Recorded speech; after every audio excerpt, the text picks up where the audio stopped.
Olá, bom dia, como que vocês estão? Hoje, dia 12/8, às 10h30 da manhã deste ano de 2024, começa aqui agora a segunda parte que eu citei lá no começo como Apocalipse 18, porque eu quero entrar em Apocalipse 18, mas primeiro eu quero falar sobre Apocalipse 17, até para você entender certas coisas. Mas antes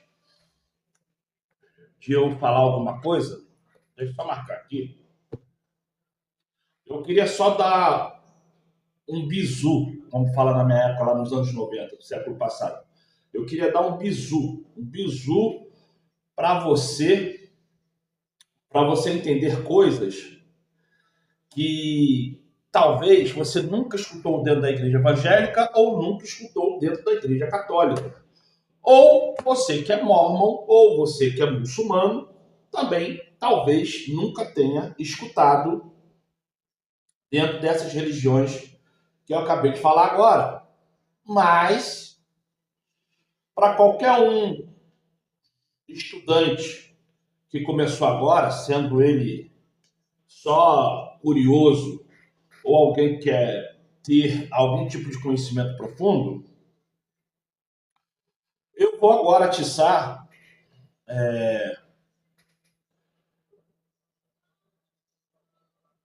alguma coisa a mais para que, caso você nunca tenha pensado sobre o caso, você venha pensar, tá certo? O meu nome é Oliveira, hoje eu estou aqui por esse canal e eu peço para você, como esse vídeo é gravado, dá uma pausinha aí agora, se inscreve no canal, toca no sininho, vai aparecer ali escrito todas, toca de novo para todas as vezes que eu postar um vídeo novo nesse canal, você receber uma mensagem do YouTube falando que tem vídeo novo. Faça comentários aqui embaixo o que você achou, o que você não achou, se você gostou, se você não gostou, mas por favor, só não agrida. Eu tenho recebido algumas mensagens de religiosos, porque quem faz isso é religioso, gente. Falando coisas grosseiras que, sinceramente, eu vou falar para você, uma pessoa que espere o Espírito Santo nunca vai ser grosseiro, nunca vai ser grosseira. Mas a questão não é essa. A questão é que eu só quero mesmo que você entenda que vai ser muito bom para mim e para você se inscrever no canal, compartilhar, dar o likezinho, tocar no sininho, pegar esse vídeo e compartilhar nos seus grupos de amizade do WhatsApp, do Messenger, Telegram, tá certo? Tu pode copiar o link, colar lá no Facebook, tá? Muito obrigado. O que eu quero falar com vocês é o seguinte, antes de começar lá em Apocalipse 17, porque eu quero entrar em Apocalipse 18, tá, gente? Eu queria falar com vocês o seguinte, a Bíblia, eu tenho essa da Testemunho de Jeová e tenho essas que é das igrejas evangélicas e eu tenho uma outra lá que é da católica, mas eu guardei, não vou lá pegar não, tá? Se você botar na ponta do lápis, não existe diferença, tá bom, gente? Testemunho de Jeová, Igreja Católica, Igreja Evangélica, Mormons, tudo é a mesma coisa, mas cada um querendo falar a sua língua. Tu pega a Bíblia da Igreja Evangélica, tem, não sei, 400 formas diferentes de falar. Revista e revisada, revisada e revista, corrigida e revisada, revisada, corrigida, corrigida e revista, revista corrigida, edição King James 611, edição King James tradicional, edição NVI, edição linguagem de hoje. E quando você vai ver, é tanta forma diferente de Bíblia evangélica que quando eu escuto algum evangélico falar que a Bíblia da Testemunha de Jeová é furada, eu fico rindo da cara deles. Porque é só mais uma tradução. É só mais uma tradução.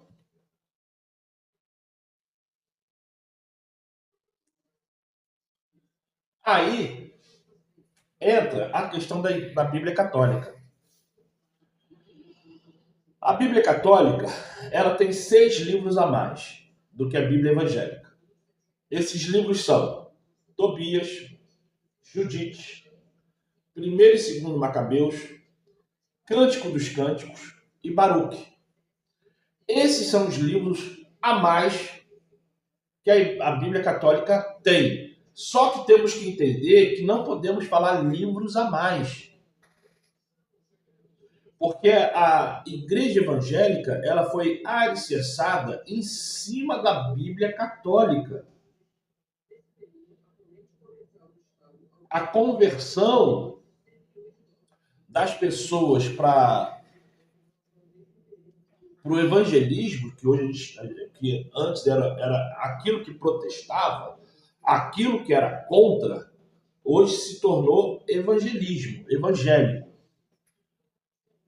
Então, depois que houve-se a tradução para o inglês, depois que houve-se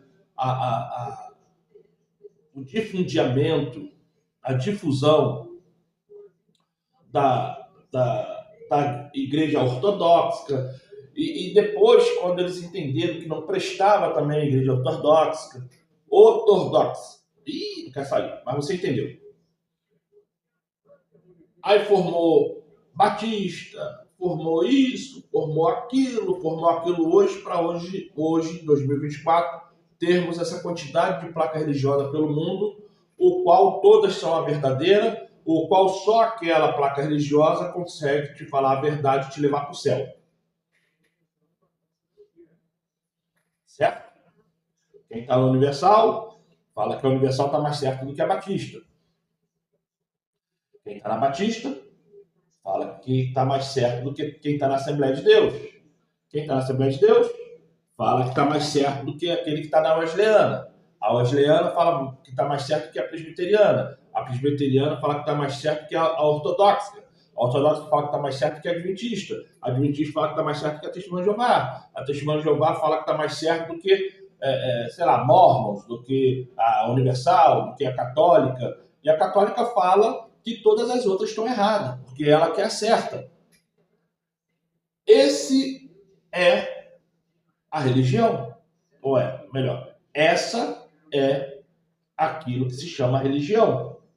A placa religiosa vai falar que está certa e a outra não. Aí você olha para o macumbeiro fala assim, é tudo paranoia, está tudo no erro, porque Jesus é isso aqui. Bater tabaco, receber demônios, e assim vai. Demônios não, guias. Porque se falar demônios, está diminuindo. Como se ninguém soubesse a verdade. Mas para você não sentir diminuído, guias, entidades, enfim. Então, quando você entende que a Bíblia originalmente era para ter mais 6 livros, e alguém lá atrás falou, não, vamos tirar alguns livros que esses livros não prestam. Aí fizeram essa Bíblia com 66 livros, o qual, quando você lembra que 66 é um número esotérico, você fica coçando a cabeça. E 72 também é outro número esotérico, tá, gente? 66 é número esotérico, 72 é número esotérico, mas enfim. Aí quando você vai estudar mais um pouquinho, você vê que a primeira Bíblia existente, que é a etíope, é de 86, 84 livros, um negócio assim. A primeira oficialmente existente. Só que, dependendo da igreja ortodoxa, pode conter até 148 livros, se eu não me engano. Se eu não me engano, são 148 livros. A Bíblia deles lá. Então, quando você vai buscar a verdade dentro da religião, você tem que perguntar o seguinte: onde que está a verdade? Como é que eu posso falar que a Bíblia evangélica ela é verdadeira se a Bíblia católica contém mais livros? Como é que eu posso falar que a Bíblia católica é a verdadeira se a Bíblia etíope tem mais livros? E dependendo da edição da Bíblia etíope, ele tira um e põe outro livro no lugar. Porque eu não sei, eu nunca estudei sobre a questão, mas eu sei que isso acontece. Se eu não me engano, é a igreja ortodoxa. Ortodoxa. E tem 148 livros. Depois eu vou dar uma olhada aqui para falar a igreja correta. Talvez eu deixe aqui escrito aqui. São 10 minutos de vídeo. Eu lembrando, eu deixo aqui escrito qual é a religião que tem a Bíblia com 148 livros. Você mesmo pode pesquisar aí se quiser. Então, o que acontece?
No sentido diminuído, guias, entidades, enfim. Então, quando você entende que a Bíblia originalmente era para ter mais 6 livros, e alguém lá atrás falou, não, vamos tirar alguns livros que esses livros não prestam. Aí fizeram essa Bíblia com 66 livros, o qual, quando você lembra que 66 é um número esotérico, você fica coçando a cabeça. E 72 também é outro número esotérico, tá, gente? 66 é número esotérico, 72 é número esotérico, mas enfim. Aí quando você vai estudar mais um pouquinho, você vê que a primeira Bíblia existente, que é a etíope, é de 86, 84 livros, um negócio assim. A primeira oficialmente existente. Só que, dependendo da igreja ortodoxa, pode conter até 148 livros, se eu não me engano. Se eu não me engano, são 148 livros. A Bíblia deles lá. Então, quando você vai buscar a verdade dentro da religião, você tem que perguntar o seguinte: onde que está a verdade? Como é que eu posso falar que a Bíblia evangélica ela é verdadeira se a Bíblia católica contém mais livros? Como é que eu posso falar que a Bíblia católica é a verdadeira se a Bíblia etíope tem mais livros? E dependendo da edição da Bíblia etíope, ele tira um e põe outro livro no lugar. Porque eu não sei, eu nunca estudei sobre a questão, mas eu sei que isso acontece. Se eu não me engano, é a igreja ortodoxa. Ortodoxa. Que tem 148 livros. Depois eu vou dar uma olhada aqui para falar a igreja correta. Talvez eu deixe aqui escrito aqui. São 10 minutos de vídeo. Eu lembrando, eu deixo aqui escrito qual é a religião que tem a Bíblia com 148 livros. Você mesmo pode pesquisar aí se quiser. Então, o que acontece? Engana-se você, religioso, religiosa, que essa Bíblia ou aquela Bíblia é mais ou menos santa. Que essa tradução ou aquela tradução está correta. Porque não existe original. Existem fragmentos de papiros que para encher frases, alguém escreveu o que supostamente era para estar escrito. Fora que a língua aramaica, a língua hebraica, uma única letra pode ter várias funções ou vários porquês. O próprio judeu atual, quando ele vai te ensinar alguma coisa, ele tem que te dar explicação por explicação o que aquela letra significa. Para que você venha, através daquela explicação, ter um entendimento do que aquela frase é. Porque se o preto fala que aquela letra significa raio e o branco fala que significa luz, você pode até entender que raio pode ser luz, mas raio também não é luz. Raio pode ser um simbolismo de praga. O raio pode ser um simbolismo de fogo. E a luz nada mais é do que aquilo que clareia. Porque o raio também dá o clarão. Então, dependendo daquilo que a pessoa quer te explicar, você vai comprar o que a pessoa está te explicando. Aí eu volto a dizer aqui, que já tem 12 minutos de vídeo. A Bíblia Católica tem 6 livros a mais do que a Bíblia Evangélica. Os livros são, vou repetir, Tobias, Judite, 1º e 2º Macabeus, Cântico dos Cânticos e Baruque. Arranja uma Bíblia Católica e lê esses livros. Você vai ver que são livros riquíssimos. Riquíssimos. Embora tem uma parte lá que fala que o cocô do passarinho caiu no olho do cara, o cara ficou cego, e por causa disso aconteceu aquilo, aquilo outro. Mas até isso é riquíssimo também, quando você vai cair dentro do contexto, o que um cocô de passarinho pode fazer no ser humano. Tá? Mas enfim. Aí tá assim, ó. A Bíblia foi escrita durante 1.600 anos. Eu não acredito nisso não, tá, gente? Desde o ano 1500 a.C. até o ano 100 depois de Cristo. Eu não acredito nisso, tá certo? Ao redor de 40 escritores foram usados para transmitir aos homens as mensagens de Deus. A Bíblia é formada pelo Antigo Testamento, escrito antes do nascimento de Cristo, e pelo Novo Testamento, escrito depois que Cristo morreu, ressuscitou e foi transladado ao céu. Pelo Novo Testamento escrito depois de Cristo, o Antigo Testamento foi escrito em hebraico e aramaico, e o Novo Testamento em grego.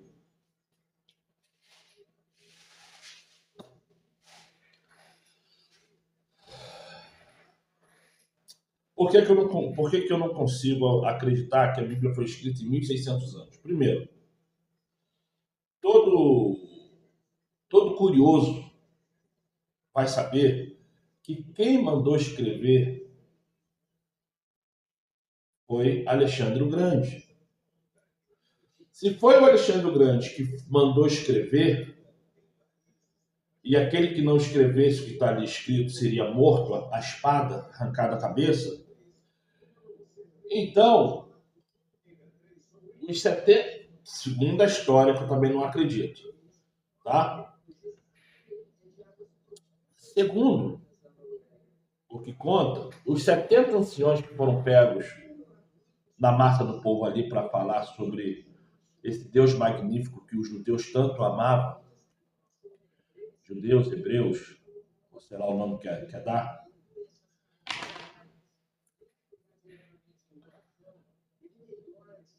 eles construíram um livro que hoje conhecemos como Antigo Testamento, dentro de uma padronização que até aquele momento não existia.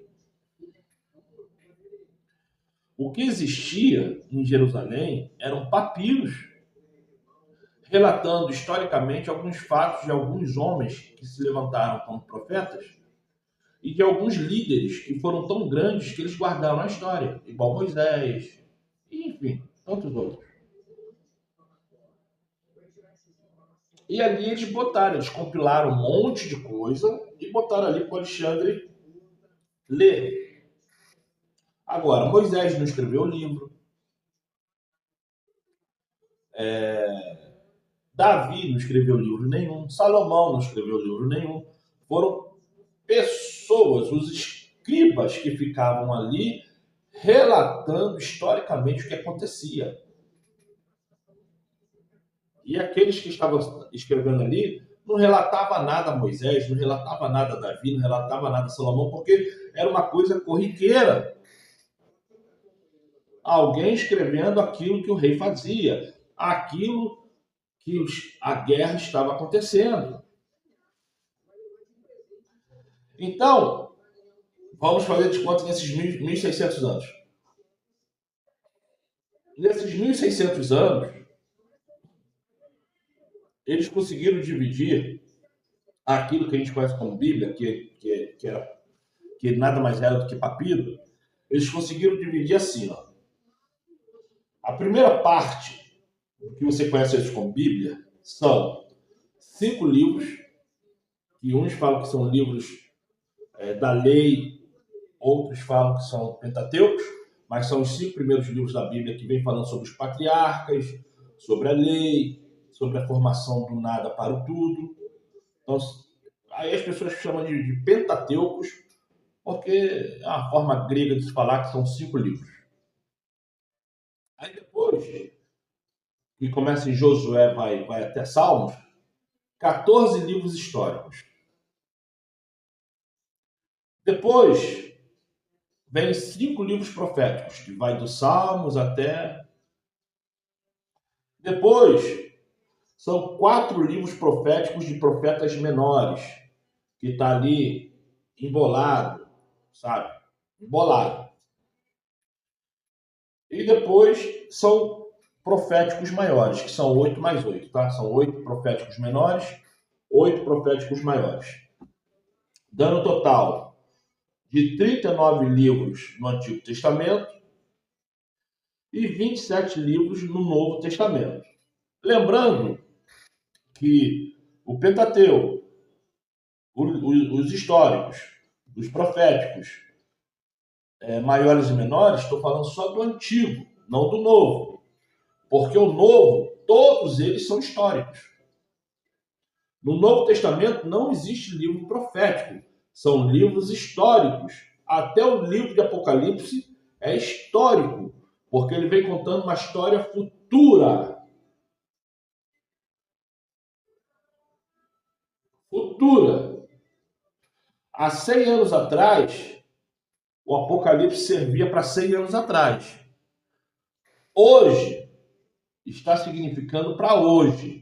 E daqui a 50 anos vai significar para daqui a 50 anos, porque o livro de Apocalipse é um livro histórico contando questões do futuro. Porque hoje, quando eu abro o Apocalipse, eu falo, mas o que está aqui em Apocalipse 13 vai acontecer ainda no futuro. Mas está acontecendo coisas hoje que vem a ser preparado para quando isso aqui acontecer, o povo falar que não sabia. Porque o livro de Apocalipse é isso, ele prepara para aquilo que vai acontecer. Não é um livro histórico, mas é um livro histórico que fala sobre o futuro. E como fala sobre o futuro, começa a acontecer hoje. E isso está desde quando ele foi dado. Por isso que não pode ser considerado um livro profético. Porque a profecia não é o que vai acontecer amanhã, que está sendo preparado hoje para acontecer amanhã. A profecia é aquilo que vai acontecer amanhã sem ninguém perceber. Então eu espero que você tenha entendido o que eu estou falando, tá certo? Porque agora eu vou começar a falar para você sobre o Apocalipse 17, versículo 1, tá certo?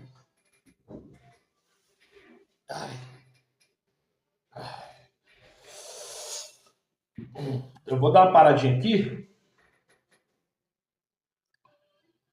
porque já tem 20 minutos de explicação.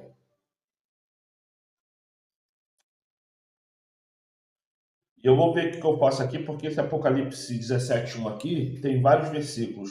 Eu vou dar uma paradinha aqui, talvez eu ponha um pequeno videozinho ou uma foto, qualquer coisa, por uns 30 segundos, até para você ir no banheiro, beber água e, claro, se inscreva no canal, compartilhe e dê um like, tá bom? Fica aí com essa foto, com esse vídeo, ou talvez eu nem ponha nada. Vamos lá, daqui a pouco eu volto.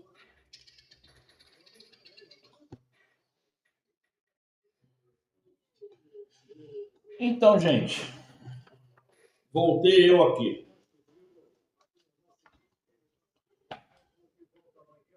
Abre aí, por favor, o seu livro em Apocalipse 11. Apocalipse 11, 18.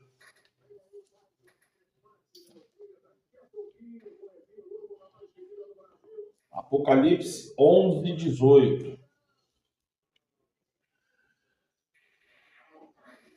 E fala assim: mas as nações ficaram iradas, e veio tua própria ira, e veio o tempo determinado para os mortos serem julgados, e para recompensar os teus escravos, os profetas, bem como os santos e os que temem o teu nome, tanto os pequenos como os grandes, e para arruinar os que arruinaram a terra. Isso aqui é testemunho de Jeová, tá, gente? Entendo o que eu te falar. Abre aí, por favor. Aqui a Bíblia é pequenininha. Se eu soltar aqui, vai soltar a página. Pronto, tá aqui. Deixa eu botar aqui. Abra aí, por favor, em Apocalipse 1. Em Apocalipse 1. Abriu?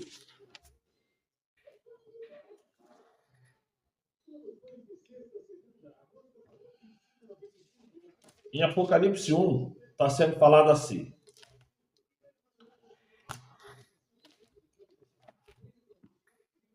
Em Apocalipse 1 está sendo falado assim.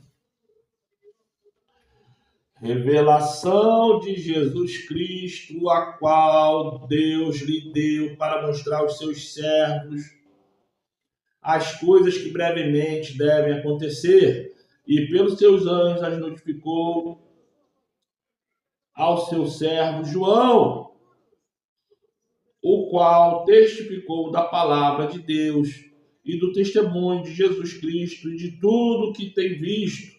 Bem-aventurado aquele que lê e os que ouvem as palavras desta profecia e guardam as coisas que nela estão escritas, porque o tempo está próximo. O tempo está próximo. Aí, para você que fala que Jesus é seu Deus, para você que fala que Jesus é bonzinho, para você que fala qualquer coisa nesse sentido aí, porque você aprende isso na religião, não para ler o que está escrito e fica acreditando que o que essas porcaria por aí fala. Aí eu vou ler aqui de novo para você. Apocalipse, capítulo 18, versículo... Desculpa. Apocalipse, capítulo 11, versículo 18. Vou ler de novo. Quer que eu leia na Testemunho de Jeová? Ou você quer que eu leia aqui na Universal? Ou você quer que eu leia aqui, sei lá, se essa... Calma aí, rapidinho, calma aí. Eu esqueci de onde que é, calma aí.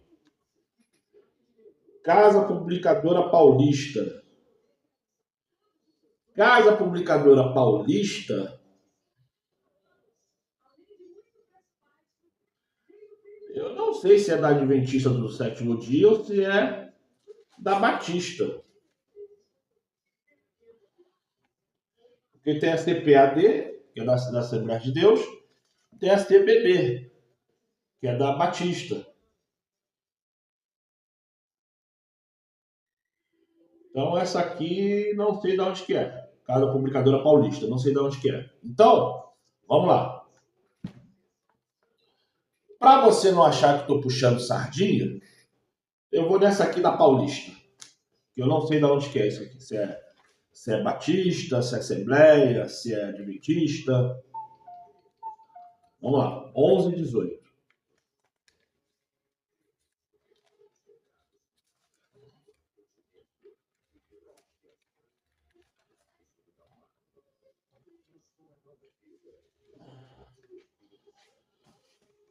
E está escrito aqui nessa assim, ó. E iraram-se as nações e veio a tua ira. E o tempo dos mortos para que sejam julgados, e o tempo de dares o galardão aos profetas, teus servos, aos santos e aos que temem o teu nome, a pequenos e a grandes. e o tempo de destruíres os que destroem a terra. Para você que acha que Jesus é bonzinho, que Jesus é seu amigo, ele não é nem bom e nem seu amigo. Nem tampouco ele é Deus.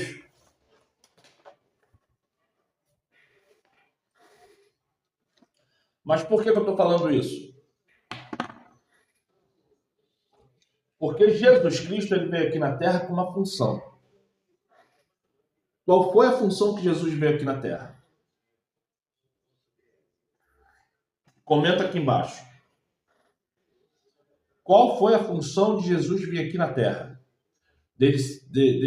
Do Pai Celestial fazer ele como homem de carne, de osso, que sente fome, que sente frio, vontade de fazer xixi, vontade de fazer cocô. Qual foi a função de Jesus ter vindo aqui na Terra? Essa é a primeira coisa que você tem que se auto-perguntar.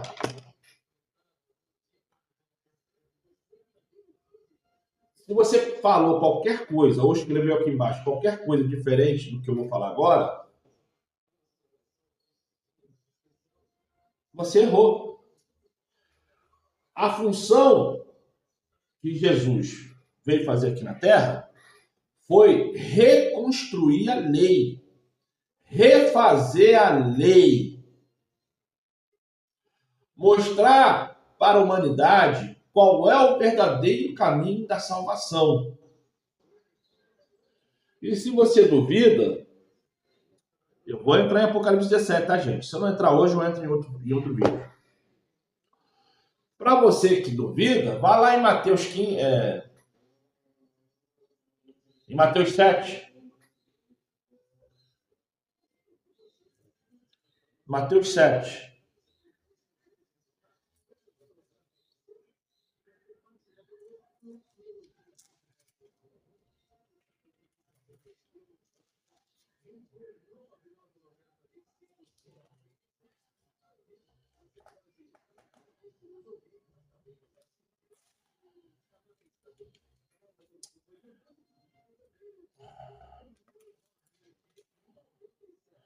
Mateus 7 fala assim, ó. Mateus 7 fala assim, ó.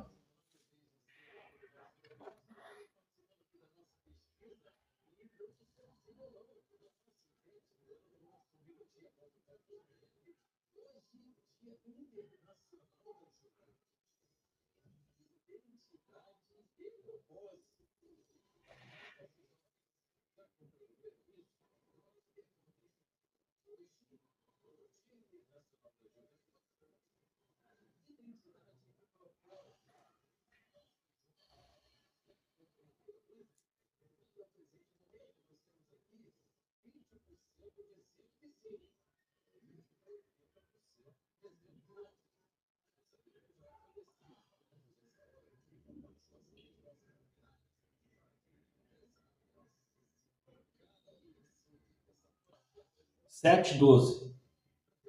Portanto, todas as coisas que querem que os homens façam a vocês, façam também a eles, de fato. Isso é o que a lei e os profetas querem dizer. Isso é, Cristo, ele veio mostrar para mim, para você e para qualquer um que não consegue entender que o fato. Só um minutinho, calma aí, só um minutinho. Eu tive que dar uma paradinha aqui para eu achar aqui um versículo aqui para não ficar muito tempo calado. Então, quando ele fala lá no capítulo 7, versículo 15, é 15? Não, versículo 12. No capítulo 7, versículo 12, que ele fala assim, ó, portanto, todas as coisas que querem que os homens façam a vocês, façam também a eles. De fato, isto é o que a lei e os profetas querem dizer. Ele pegou todas as 1000 situações da lei e reduziu nessa frase, falando que se eu não gosto de ser roubado, então não vou roubar ninguém. Se eu não gosto de apanhar, eu não vou bater em ninguém. Se eu não gosto de ser caluniado, eu não vou caluniar ninguém. Ele pegou todas as 1000 leis e fez você entender isso num simples dizer. Aí, para aqueles que querem pegar dizeres de Paulo, que Paulo não estava diminuindo ou acabando com a lei. Paulo estava falando que aquele que faz o que está escrito em Mateus 7, versículo 12, não está debaixo da lei, está acima da lei. Mas de maneira nenhuma Paulo fala que você tem que abandonar a lei. Aí, para aqueles que gostam de falar isso, eu apresento Mateus capítulo 5, versículo 17, que fala assim: não pense que vim destruir a lei ou os profetas. Não vim destruir, mas cumprir. Eu lhe garanto que será mais fácil passar o céu e a terra do que passar a menor letra ou um só traço de uma letra da lei, sem que tudo se cumpra. Portanto, quem violar o menor desses mandamentos e ensinar outros a fazer o mesmo, será chamado menor no reino. Não, menor com relação ao reino dos céus. Mas quem os cumprir e ensinar será chamado grande com relação ao reino dos céus. Pois eu lhe digo que se a sua justiça não proceder ou não for maior do que a justiça daqueles que defendem a justiça, é como se você fosse maior do que um juiz, do que um advogado, do que um ministro do STF. Compreendeu agora?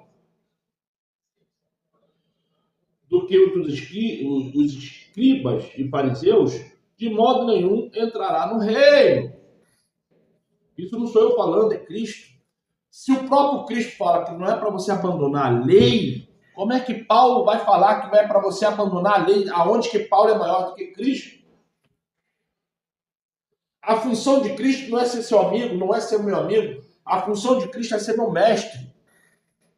A função de Cristo é falar para mim, ó, se você não fizer o que eu estou falando, você está fora, eu não te conheço. Se aparta de mim, sai fora.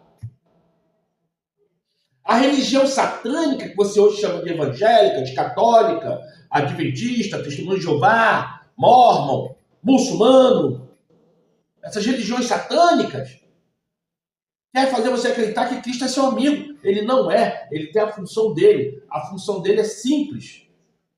É simples.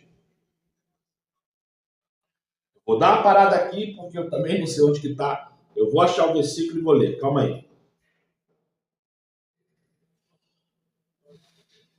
Então, o que acontece aqui? Eu não vou expressar muito assim, não, mas o que está escrito aqui em Timóteo, capítulo 2, versículo 5, dependendo da tradução, porque a tradução aqui é muito relativa. Primeiro vamos aqui em Hebreus capítulo 5, versículo 5. Em Hebreus capítulo 5, versículo 5. Achou?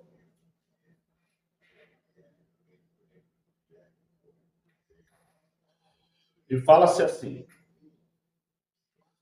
também Cristo não se glorificou a si mesmo, para se fazer sumo sacerdote, mas aquele que lhe disse, tu és filho, hoje te gerei.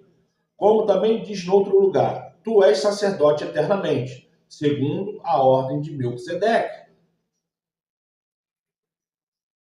A própria Bíblia fala que Jesus não é Deus. A própria Bíblia fala que ele é sumo sacerdote. 1 Timóteo. tive que dar essa paradinha porque tem vários versículos, só que eu tive que achar aqui alguns. Por isso que eu dei uma paradinha. Vamos lá? 1 Timóteo, capítulo 2, versículo 5. 1 Timóteo, capítulo 2, versículo 5, tá? Isso vai depender da tradução, gente, tá bom? Essa aqui, que é a paulista, tá escrito assim: porque há um só Deus e um só mediador entre Deus e os homens. Quem é o mediador? É o sumo sacerdote. É o sumo sacerdote. É o sumo sacerdote que pegava o sangue e espiava em cima da arca para que o pecado fosse embora daqueles que fossem lá. Jesus Cristo não é Deus. Jesus Cristo é sumo sacerdote da Jerusalém celestial. Aprenda a ler o que está escrito. Jesus Cristo não é Deus. Eu vou entrar na matéria de Apocalipse 17, mas se você não aprender a ler o que está escrito, você não vai entender nada.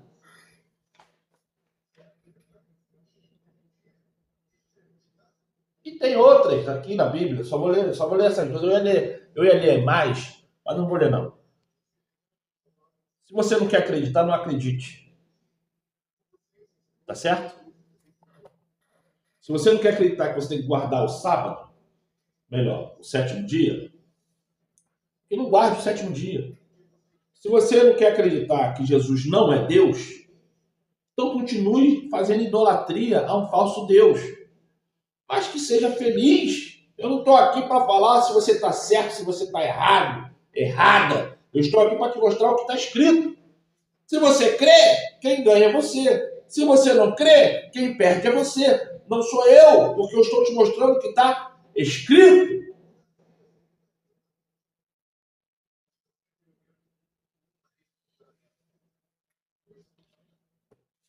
Apocalipse 1, versículo 1, 2, 3. Voltando para cá.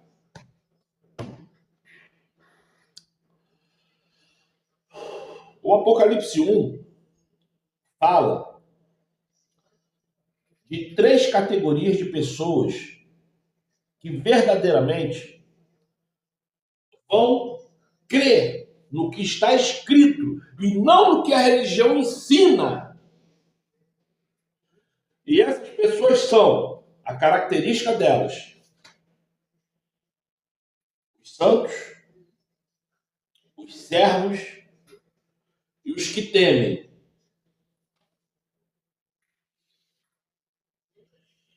Aí, quando você vai aqui em Apocalipse 21, calma, deixa eu ver o que eu marquei aqui, que eu acho que eu marquei. Ah, tá, não, tá, já li. Eu marquei 1 Timóteo aqui, que eu ia ler pela Testemunha de Jeová. Na Testemunha de Jeová está escrito assim, ó.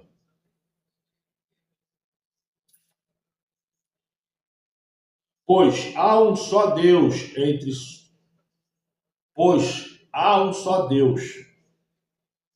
e um só mediador entre Deus e os homens, um homem, Cristo Jesus, que se entregou como resgate correspondente por todos.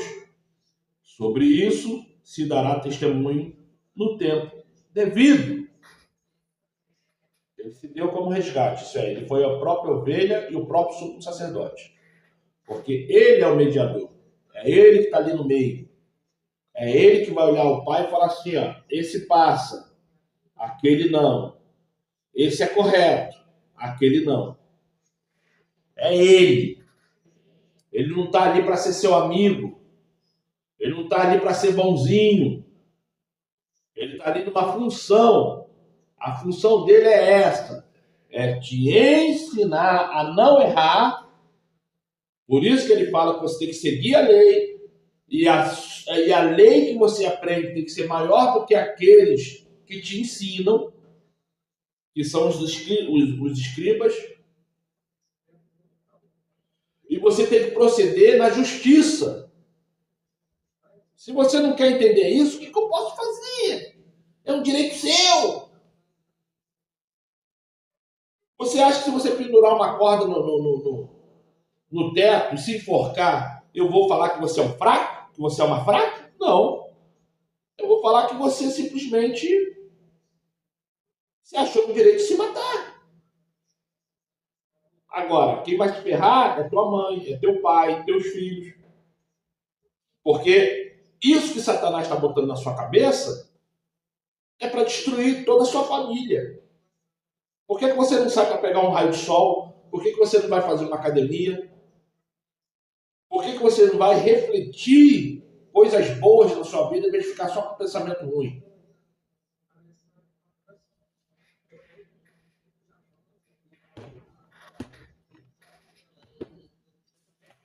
Então, dentro dessa característica das pessoas ruins, e claro, não se mate. Não se mate. Isso é coisa para burro, para burra. Isso é Satanás enviando demônios até você para te enganar. Tá certo? Mas voltando aqui para Apocalipse. Então, o que acontece? Essas três características são as características dos vencedores. Para você entender o que eu estou falando,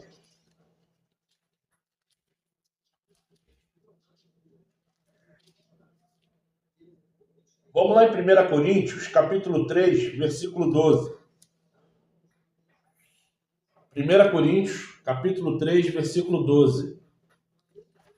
Coríntios fica depois de Romanos, gente.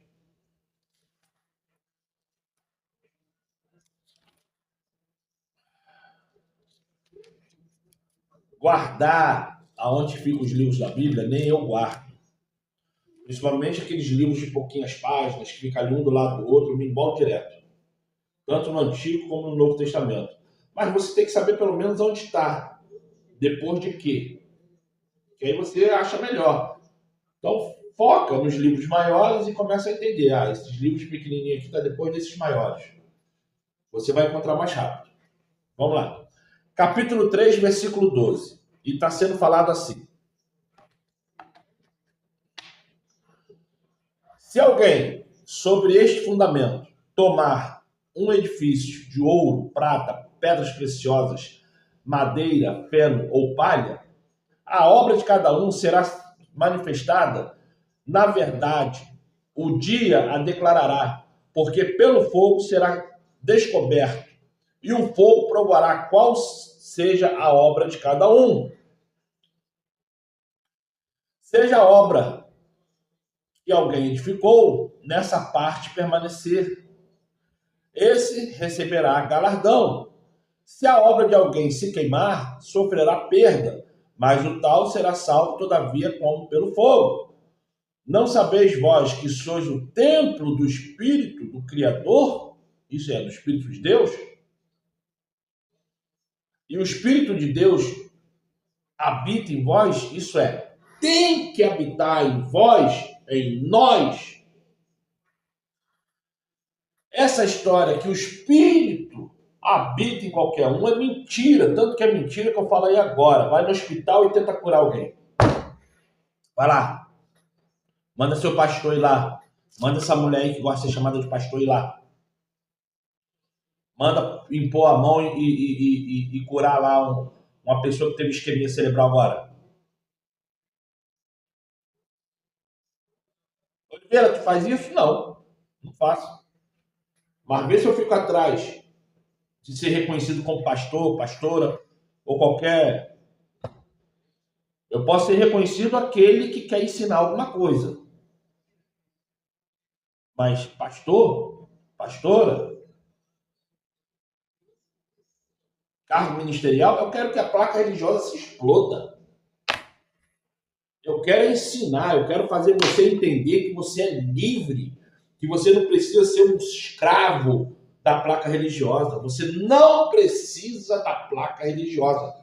Eu vou na Testemunha de Jeová, eu vou na Adventista do Sétimo Dia, eu vou na Assembleia de Deus, eu vou na Batista, eu vou na presbiteriana, eu vou na wesleyana, eu só ainda não fui na Maranata e nem na CCB, na Cristã do Brasil. Mas aonde eu vou, ontem domingo, o cara veio perguntar para mim algumas coisas. Eu vou falar, eu trabalho nisso, eu trabalho naquilo, porque é a forma que o pessoal da Testemunha de Jeová tem para conhecer a pessoa, saber a índole da pessoa. Eu trabalho nisso, trabalho naquilo, trabalho naquilo outro. E você conhece o que é da Bíblia, não sei o que. Eu falei, meu amigo, eu sou guardador do sétimo dia, irmão. Eu guardo o sétimo dia, eu guardo a lei. Ah, é? Eu falei, é. Ah, tá, tudo bem. Tá bom. Aí depois ele, eu sei que você conhece a Bíblia, você não quer receber estudo, não. Eu falei, e realmente, quem assiste meus vídeos sabe, eu tô passando muito mal há um bom tempo. Se eu parar para ajudar contigo, vou fazer você perder tempo. Vamos ver se em setembro eu melhoro. Hoje é dia 12 de agosto, ontem foi dia 11. Falei, vamos ver se até setembro eu melhoro. Eu tô com dor no peito, nervo ciático atacado, tá me dando muita dor na cabeça. Apareceu as manchas de sangue nos meus olhos. Apareceu mancha de sangue aqui embaixo, ó. Então eu não sei o que está acontecendo comigo. Mas eu estou aqui tentando diariamente ensinar alguma coisa para alguém. Passando mal, às vezes eu estou falando aqui, minha boca enche de baba. Parece que eu vou ter um derrame. Mas aí eu venho com a mão aquecer, porque o carro do coração vem a tosse. Mas eu estou aqui. Não quero que você tenha pena de mim, não. Se quiser orar, ore. Mas pena de mim, não. Deixa eu morrer. Isso é normal. Todo ser humano só nasce com uma função: morrer. Cagar, mijar, almoçar, jantar, isso não é função. Isso é o que o corpo precisa para você viver. Mas a nossa função é uma só: nascer, crescer, morrer. A única certeza que temos na vida é a morte. Michael Jackson nasceu preto, morreu branco. Tem um monte de branco pintando o corpo de preto. Tem um monte de homem que arranca os membros para virar mulher. E tem um monte de mulher que, além de botar membro falso, ainda fica tomando hormônio para ter barba de homem. Então, a única certeza que temos hoje no mundo é que nascemos, crescemos e morremos. Mas por que eu não falo do crescer? Porque tem muita gente que nasce, dentro de um dia, um mês ou um ano, morre. Então não dá nem tempo de crescer. Então a única certeza mesmo é a morte. É a morte.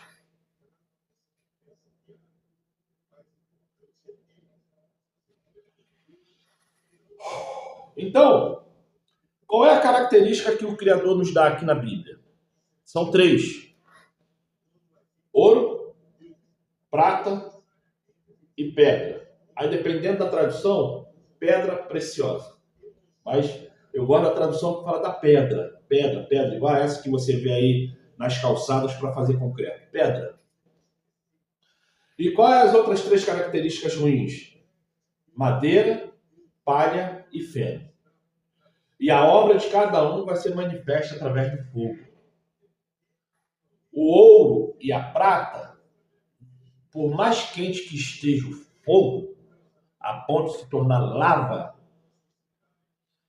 ela vai sempre permanecer na forma brilhante que são. A pedra, quando você joga temperaturas altíssimas nela, a ponto dela se tornar lava, ela de branca fica preta, de cinza fica preta. Ela fica igual um chiclete quando está quente, todo esticando assim, como se fosse um plástico derretendo. Mas quando seca, ela volta a ser pedra e continua feia igual uma pedra. Qual é a pedra, sem ser a preciosa, que você olha e acha bonita?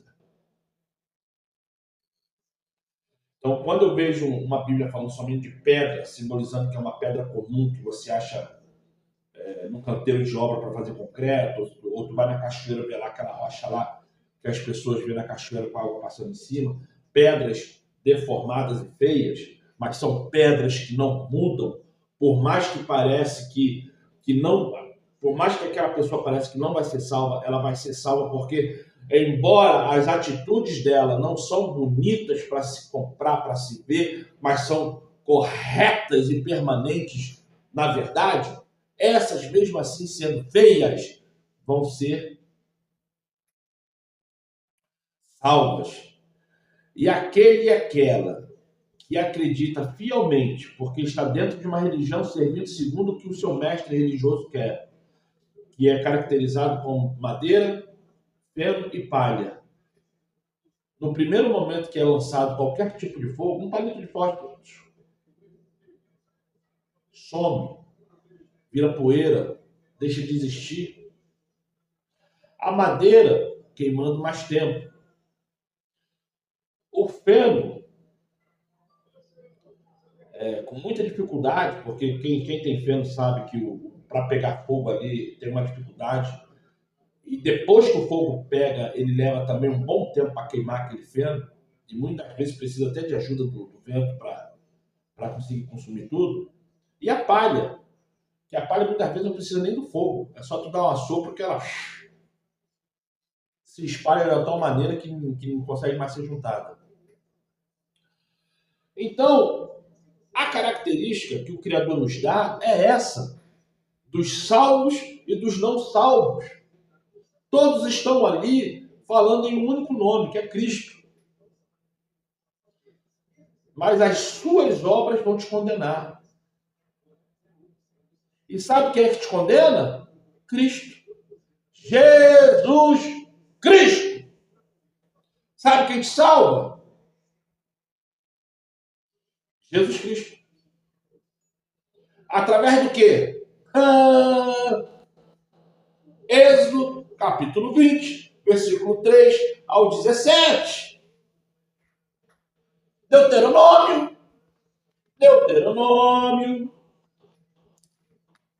capítulo 5,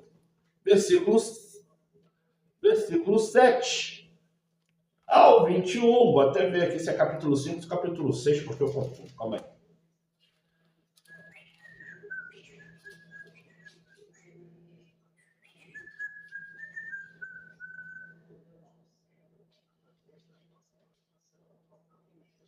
Capítulo 5, versículo 7, mas se quiser começar a ler do 6, pode ler.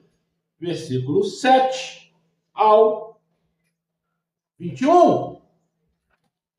E depois, alicerçado nessas 10 leis, todas as outras 999 leis e mais alguns preceitos, que dá mais ou menos uns 300.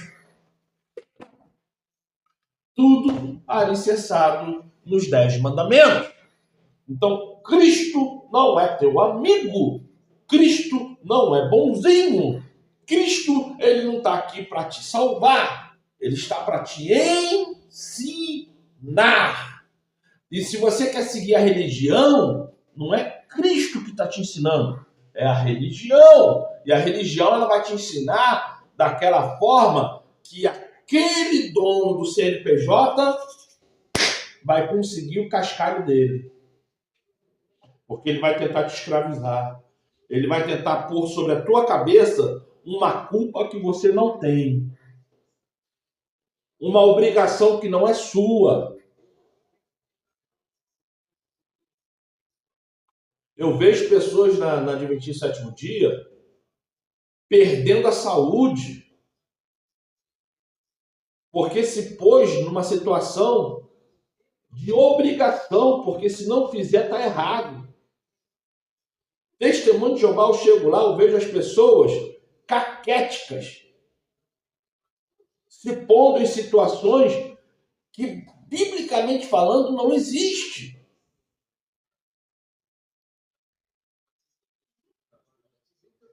Batista, Assembleia de Deus e tantas outras, Nova Vida, no mesmo patamar, porque eu costumo falar que o problema da pessoa que apanha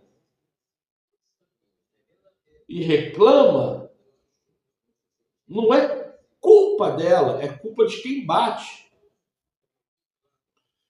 Porque a pessoa que sabe bater, ela vai dar 10 chicotadas e a pessoa ainda vai pedir obrigado.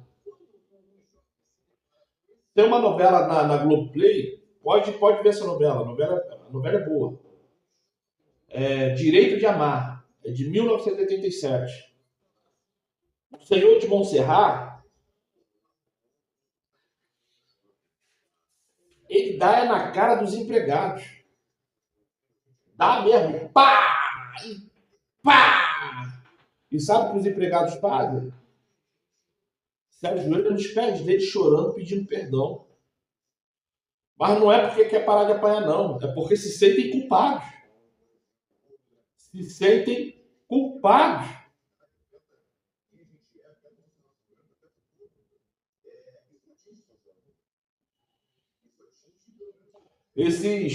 Essas novelas e essas séries da Coreia, você vê a mesma coisa.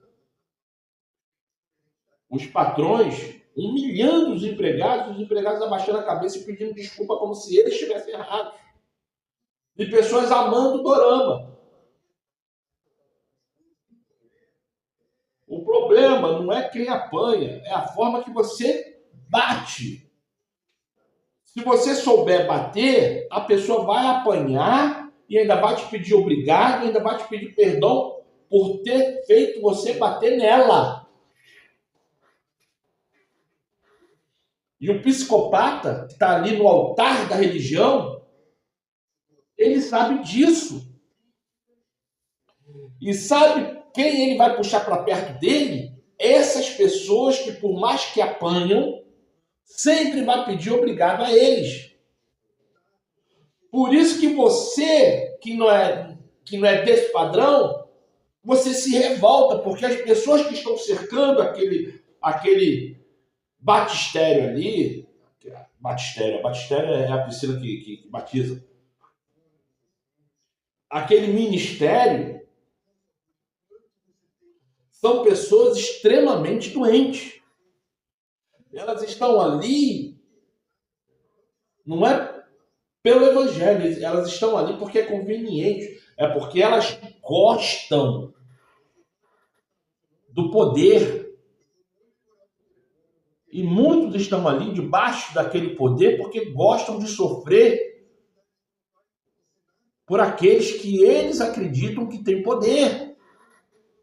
E se você é uma dessas pessoas, você é sim uma pessoa submissa, submisso, que gosta de ser esculachado, humilhado, humilhada, esculachada. Você não tem vida própria. Você tem que ser atormentado por alguém, fazendo você se sentir em falta, na obrigação de fazer alguma coisa, embora a Bíblia não manda você ser assim. Estou só ainda em Apocalipse 17:1, que eu nem entrei em Apocalipse 17:1. Vamos em Apocalipse 11:18? Apocalipse 11:18. Eu acho que vou parar por aqui, que já tem 24 minutos. Vou parar por aqui, mas vamos lá em Apocalipse 11:18. Eu vou ler aqui pela Testemunha de Jeová. Apocalipse 11:18. E fala-se assim. Ah, não, já li já Apocalipse 11:18, desculpa. Vamos em...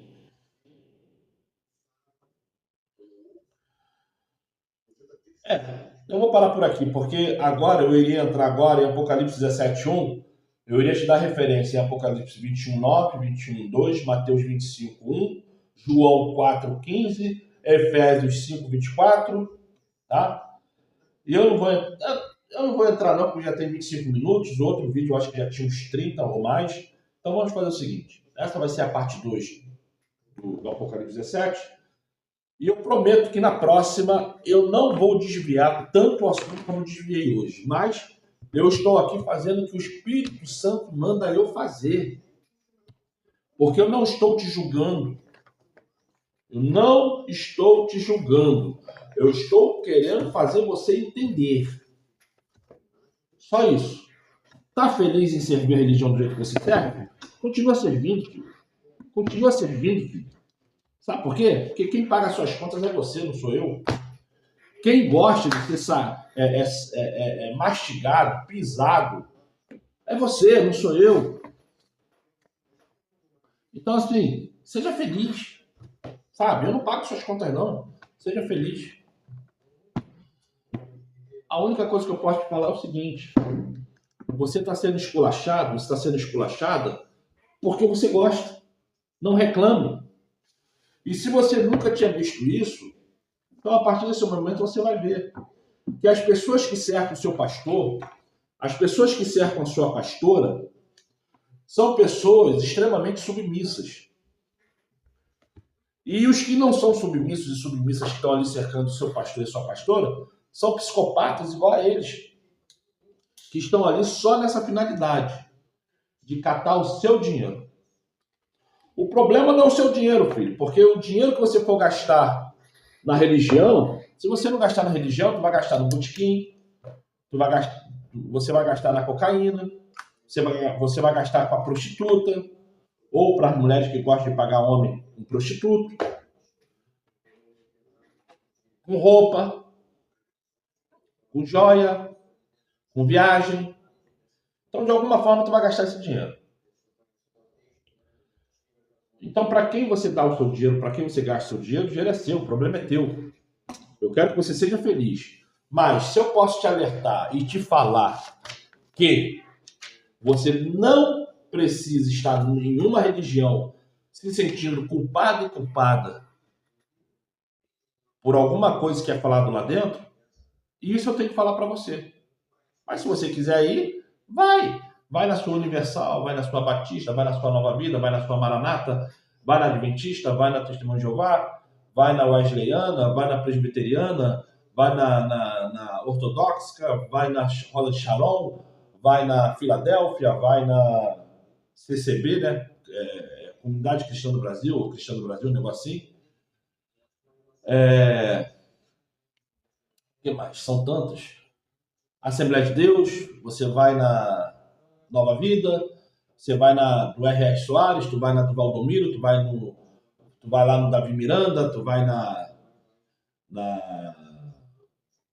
Porta Larga, Porta Estreita, no centro de Macumba, vai aonde você quiser ir, mas vá entendendo que você não precisa estar dentro daquela religião. Você precisa entender o que está escrito. Você precisa estar dentro de um grupo que não seja só a sua esposa ou esposo e filhos, porque aí não é um grupo, é família, fazendo parte de um corpo para que você seja merecedor de ser chamado de templo do Espírito Santo. Você fazendo isso, você vai ver que você não precisa. Eu vou entrar para o grupo Yahushua, Yahudim, ou qualquer outra porcaria que eles dão de nome lá. É um direito seu, entra no grupo que você quiser. Mas se você entrar naquele grupo, você vai ser obrigado a fazer o que eles fazem. Porque se você não fizer o que eles fazem, você vai estar o quê? Pecando. Então vai ser uma outra situação igual à situação que você já vive. Aprenda uma coisa. Aprenda a ser livre. Você não precisa entrar em grupo nenhum. Eu volto a falar. Eu vou na Adventista porque eu gosto daquele pessoal da Adventista, mas eu quero que a placa religiosa se exploda. Eu estou indo na Testemunho de Jeová porque eu nunca tinha entrado lá. Eu entrei, eu gostei do culto. Embora seja extremamente engessado, duro, espiritualmente falando, as pessoas ali não conseguem desenvolver o que tem que ser desenvolvido, que é principalmente a espontaneidade. Não conseguem. Tudo em nome de uma placa religiosa. Testemunho de Jeová não consegue ser espontâneo. Tanto é que se você sai do enredo, eles ficam perdidos. E lá existe uma puxação de saco, que toda vez que eu falo alguma coisa, no final do culto, todo mundo vai apertar minha mão falando que eu fiz extraordinário no comentário que eu fiz. Então, para uma pessoa que quer ter um ego inflado, o testemunho de Jeová é ótimo. Porque eles começam a te elogiar e te inflar, para você se achar especial. Então, para uma pessoa que tem o ego que gosta de ser inflamado, o testemunho de Jeová é ótimo. Vai lá. Eu nunca entrei no Mormons. Eu não sei quando é que eu vou ter coragem de entrar ali, porque, olha, tem muito lugar que eu não gosto de entrar, porque eu fico imaginando a bobeirada que é, as falas. A igreja messiânica, então, lá que é o maior verdadeiro centro de macumba, igreja messiânica, Seixonier, é tudo do mesmo dono, tá? Ali mesmo eu sei que no dia que eu entrar ali é porque eu quero servir a Satanás. Corre de mim que eu já vou estar servindo a Satanás de verdade. No dia que eu entrar na messiânica ou no Seixonier.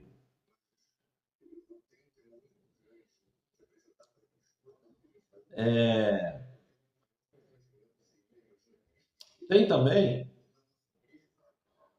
a cultura racional aqui em São Gonçalo, que fica ali atrás da prefeitura de São Gonçalo. Cultura racional. Eu não sei o que aquilo ali é, porque a cultura racional que eu conheço é a que existe lá em Nova Iguaçu, no bairro. Ih, rapaz, do lado da piscina da Marinha. Não é bairro Botafogo, não, esqueci o nome daquele bairro lá. Lá eu sei que é cultura racional. O dali eu não sei. Eu sei que já passei ali algumas vezes, eu nunca vi aquilo aberto. Não sei se aquilo dali faz parte dessa cultura racional lá de Nova Iguaçu, mas cristã não é não. E é isso aí, gente. Eu vou porque ainda estou me garantindo. Mas no dia que realmente eu entender que não é mais para eu entrar em religião nenhuma, eu não entro. Eu não entro. Eu entro porque eu ainda me garanto. Mas no dia que eu ver que eu estou bambaleando e estou começando a comprar religião, eu paro. Eu paro. Só não confunda. Quando eu fiquei um ano dentro da Universal, tudo que eles pediam eu fazia. Porque isso foi o que eu falei com o Criador. Quando eu fui curado da doença que eu estava na Universal, de Alcântara, Rio de Janeiro, eu falei, pai, eu vou continuar aqui até que você me tire. Tudo que eles mandarem fazer, eu faço. Eu vou ser extremamente submisso aqui. Porque se Satanás me pegou lá fora e me derrubou do jeito que derrubou, e eu fui curado aqui e tu me deu a visão que quem estava me pondo doente eram os demônios, porque eu tive uma visão de legião de demônios. Legião de demônios. Todos eles pegando fogo e pedindo ajuda. E eu, que nem um babaca na visão, ainda estendi a mão assim com uma garrafa d'água. Pra tu ver como que eu tive pena desses capetas. E na frente, quem estava na frente era uma pomba gira. Branca, alta e loura. Corpaço. Então, e pegando fogo mesmo, pegando fogo assim, era um fogo, era uma chama amarela, azulada com as pontas vermelhas. E eles gritavam, mas era uma legião, mas era muito demônio. Mas enfim, essa foi a visão que eu tive dentro da Universal. Eu fiquei lá um ano, saí. Aí eu falava tudinho, minha família ficou tudo perturbada. Aqui, ué, você não é Universal? E eu arregaçaram, porque eu fazia com o maior prazer. Fazia com o maior prazer. Mas não é porque eu estava comprando a Universal, não é porque eu queria ser pastor, não é porque eu queria ser obreiro, diácono. Eu estava lá dentro, me alicerçando espiritualmente. No momento que o Criador me tirou, acabou. Acabou. E tem mais outras coisas. Na Batista, Assembleia de Deus, Nova Vida, eu chego, eles veem que eu não sou igual a eles e eles me tiram. A Adventista está começando a fazer isso comigo. Porque eles veem que eu chego e falo assim, ó, isso que você está falando aí não bate com a Bíblia, não. Lá no Testemunho de Jeová, eu já fiz isso umas 2 vezes e já tem gente já me olhando de cara feia. Porque visão religiosa é diferente da visão da Bíblia. Então, quando você chega, mas calma aí, você está falando isso, mas a Bíblia fala aquilo. E isso cria insatisfação. Porque as pessoas que estão dentro da religião não querem entender, escutar e aprender o que está escrito. Gente, 36 minutos desse vídeo aqui. Por que 36 minutos? Porque eu já fiz 2 paradas. Né? Essa aqui já é o 3º vídeo. Então, já deve ter mais de 1 hora já. E eu espero que você tenha conseguido ver até aqui o final. Meu nome é Oliveira. Eu peço mais uma vez que você se inscreva no canal, compartilhe, dê um like. E prometo que eu vou entrar em Apocalipse 17:1, gente. Eu vou entrar, tá bom? Eu vou entrar. Hoje é segunda-feira. Eu espero que a partir desse segundo dia da semana, toda a sua semana seja abençoada. Hoje é dia 12 de agosto. Não sei se amanhã eu vou fazer algum vídeo, mas se eu fizer, eu prometo que eu vou falar de Apocalipse 17. Eu quero falar de Apocalipse 18, gente. Vamos lá. Sejam felizes, sejam abençoados.